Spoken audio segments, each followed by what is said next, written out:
बिस्मिल्लाहिर्रहमानिर्रहीम। हज़रात गिरामी,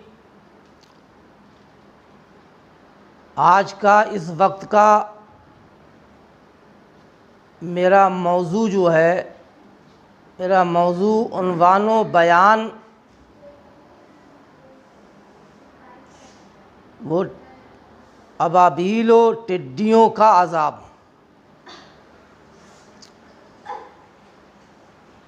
कुरान फरमाता है, अलम तरा कैफ़ा फ़अला रब्बुका बि अस्हाबिल फ़ील। ऐ महबूब, क्या आपने न देखा, क्या तुमने न देखा कि तुम्हारे रब ने उन हाथियों वालों का क्या हाल कर डाला।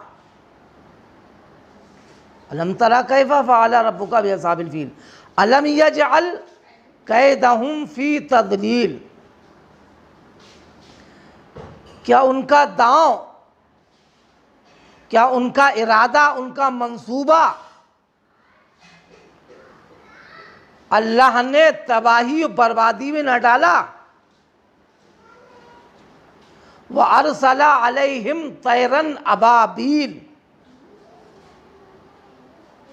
और उन पर परिंदों के दल, परिंदों के लश्कर, परिंदों के गिरोह, परिंदों की टुकड़ी भेजी।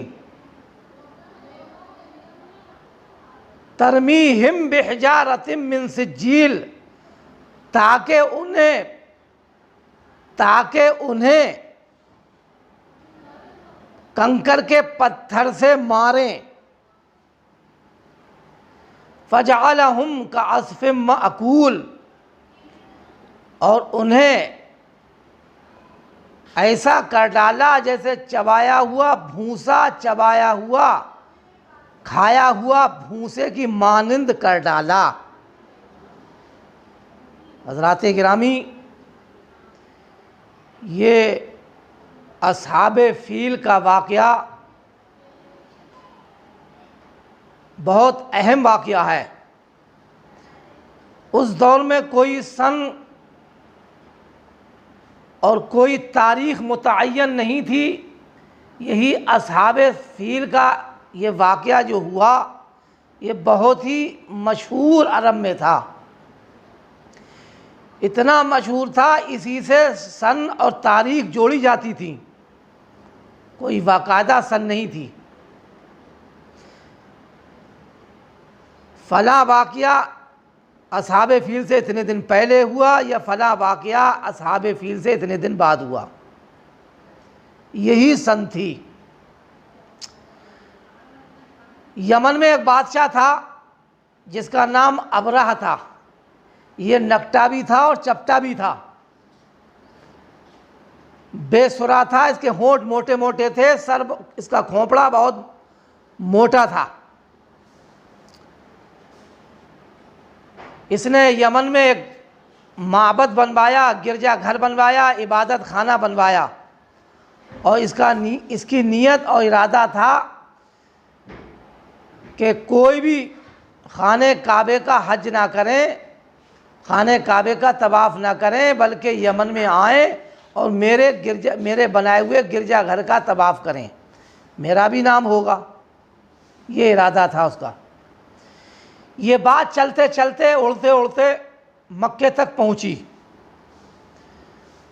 तो बनु कनाना का एक शख्स अपने नाके पर बैठा और यमन में गया, और जाने के बाद उसने चुपके से इनके माबद में घुसकर, इनके इबादत खाने में घुसकर उसने गिलाज़त और नापाकी से लथपथ कर दिया। अब पता लगा मक्के का इंसान था वो, तो अबरा जो था बौखला गया। अबरा ने हाथी इकट्ठे करे और अपनी फ़ौज और लश्कर इकट्ठा करने के बाद इसने कसम खाई, मैं खाने काबे को ढा दूंगा। तो ये ढाने के लिए आया। कुरान में लिखा है जब ढाने के लिए आया, हरम की हद के करीब जब पहुंचा तो इसका एक हाथी था जिसका नाम महमूद था, वो सजदे में गिर गया। जितने भी हाथी थे सबके सब सजदे में गिर गए। इसने बहुत मारा उन हाथियों को, मगर उठने का नाम न लेते थे। इसीलिए हफीज़ जालंधरी साहब ने अपने शाहनामे इस्लाम में लिखते हैं, सदाकत है यही मैं अपने शय की फिक्र करता हूँ, सदाकत है यही मैं अपने शय की फिक्र करता हूँ, कि मेरा माल है ये ऊँट इसलिए मैं फिक्र करता हूँ। करेगा फिक्र अपने घर की जो इस घर का मालिक है, जो इस घर का मालिक है वो पहरो भर का मालिक है। और हरम की हद में अबरा आ गया तो रुक गया हाथी, हरम की हद में अबरा आ गया तो रुक गया हाथी, पे ताज़ीम काबा आजुज़ी से झुक गया हाथी। पड़े हैं इस तरह हाथी के जुम्बिशु तक नहीं करते, खुदा का डर है दिल में आज शैतान से नहीं डरते। और नजर आया कतारा दर कतारा झुक गए हाथी, बरुए काबतुल्ला मुजरे सजदा झुक गए हाथी। वो हाथी और वो लश्कर और उनके हाँकने वाले, खुदा के कहर ने एक आन में पामालू कर डाले। तो अल्लाह ताला ने अबाबीलों के लश्कर और दल भेज दिए, उनके मुंह में कंकरी, उनके पैरों में कंकरी, और उन्होंने ऐसी कंकरियां फेंकी कि लिहाजा उन अबरा के लश्कर, अबरा के आदमियों के भेजे को खोपड़े को चीरती हुई, फाड़ती हुई, उसके जिस्म को पार करती हुई, उन हाथियों को पार करती हुई ज़मीन में गिर जाती थी। ऐसा लग रहा था जैसे महशरा की वादी पर, जैसे मक्के की वादी पर कोई बमबारी हो गई। ये बम का जिक्र वहीं पर आया, बगैर मसाले के, खाली छोटी छोटी कंकरी, जाहिर में छोटी छोटी कंकरी थी, और सुभान अल्लाह हकीकत में वो यानी पहाड़ थे। तमाम के तमाम हाथियों को निस्तो नाबूद कर दिया। आज मैंने सुना है कुछ लोग कह रहे हैं कि टिड्डियों का अदाब आ गया, कि ये आ गया। एक बुढ़न ले लिए फिर रहे थे मोबाइल को, मुझसे कह रहे हैं मौलाना साहब देखो ये महाराष्ट्र तो होता हुआ, ये राजस्थान से होता हुआ दिल्ली तक ये टिड्डियाँ आ गई, हज़ारों लाखों बीघे, हज़ारों लाखों बीघे का फार्म खा के चढ़ जाती हैं।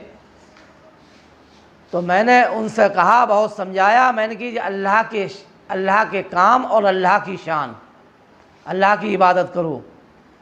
मगर छानबीन में बहुत थे। तो प्यारे इस्लामी भाइयों, ये टिड्डियों का अज़ाब ये क्या है? ये तुम आज देख रहे हो, ये तो हज़ारों साल पहले आ चुका है। ये फ़िरौनियों के ऊपर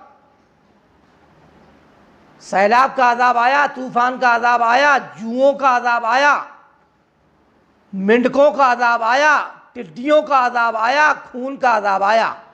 ये 8-8 दिन इनके ऊपर अज़ाब रहा। जब वो हटा तो फिर वो वैसे ही होते चले गए। फिर हज़रत मूसा अलैहिस्सलातु वस्सलाम ने रब की बारगाह में अर्ज़ की, मालिक व मौला ये मानने वाले नहीं हैं। गैब से आवाज़ आई, मूसा तुम इनको देख रहे हो और मैं अपने नाम को देख रहा हूँ, जो फ़िरऔन ने अपने महल के दरवाज़े पर मेरा नाम लिख रखा है। ऐ मूसा, मेरा नाम जब तक रहेगा इस पे आज़ाब नहीं आएगा। दूसरी बात, ये फ़िरऔन, इसके मतबख में 1 लाख बकरी ज़िबा होती थी और गरीबों, यतीमों, माजूरों, यतीमों और मिस्कीनों को खिलाता था। जब तक अल्लाह का नाम इसके दरवाज़े पर रहा, जब तक ये गरीबों और यतीमों को खिलाता रहा, इस पे आज़ाब ना आया।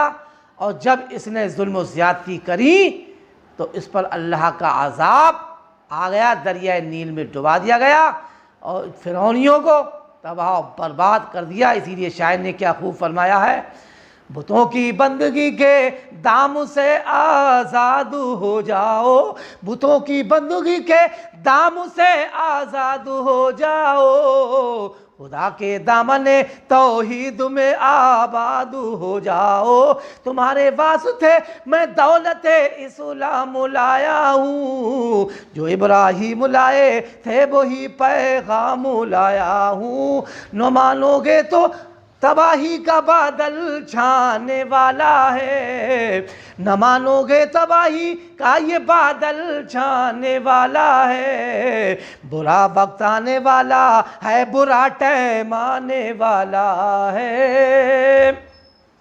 मैं सच्चा हूँ तो बस मेरे लिए मेरा खुदा बस है, किसी इमदाद की हाजत नहीं उसकी रज़ा बस है। अल्लाह ताला इस महफ़िल को कबूल फ़रमाए, हम सब की हाज़िरी को मकबूल व महबूब फ़रमाए। अगर हमारा ये वीडियो आपको पसंद आया हो तो ज़्यादा से ज़्यादा इसको लाइक और शेयर कीजिए और घंटी का बटन दबाकर सब्सक्राइब कीजिए। अस्सलामु अलैकुम व रहमतुल्लाहि व बरकातुहू।